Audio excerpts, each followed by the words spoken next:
Dans le flash court d'aujourd'hui, nous allons discuter le point de vue du narrateur ou ce que l'on appelle la focalisation. Mais avant de commencer, un petit rappel s'impose sur le récit. C'est quoi un récit?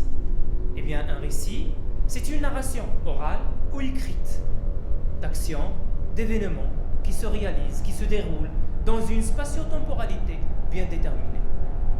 Normalement, le récit est porteur d'histoire, une histoire jouée par des personnages.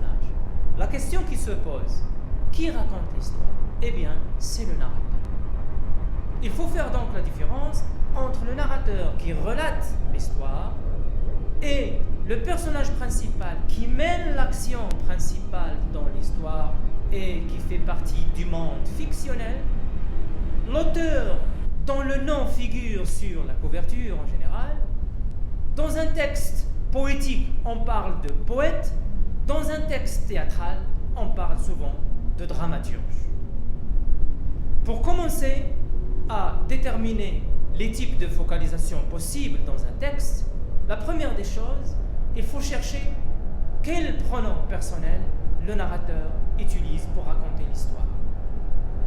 Nous avons le premier cas. Le narrateur utilise « je », la première personne du singulier. Je parle ici du jeu du narrateur et non pas du jeu de n'importe quel autre personnage dans le texte qui s'exprime.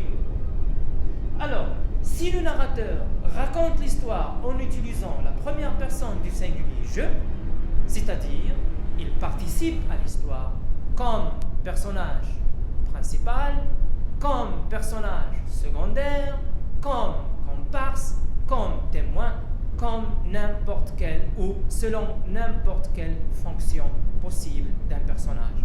Il est à l'intérieur de l'histoire. Donc la focalisation est une focalisation interne. L'on rencontre le même cas si le narrateur utilise la troisième personne du singulier pour raconter l'histoire. Donc, aussi dans ce cas, il participe, il interprète, il explique. Donc, on parle de focalisation interne. Dans le cas où le narrateur utilise la troisième personne du singulier, mais il est à l'extérieur de l'histoire, il ne participe pas au déroulement de l'histoire, mais il regarde de l'extérieur comme un lecteur. Il ne sait pas plus que le lecteur. Donc là, c'est une focalisation externe. Le troisième cas, c'est le cas du narrateur qui utilise la troisième personne du singulier, mais il est à l'extérieur de l'histoire et à l'intérieur de l'histoire, il voit tout, il sait tout, il a la qualité, entre parenthèses, divine, c'est-à-dire il a une certaine divinité.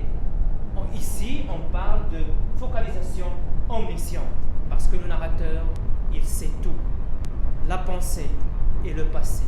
Il peut même interpréter, il peut même prévenir des actions qui vont se passer à l'avenir. Fin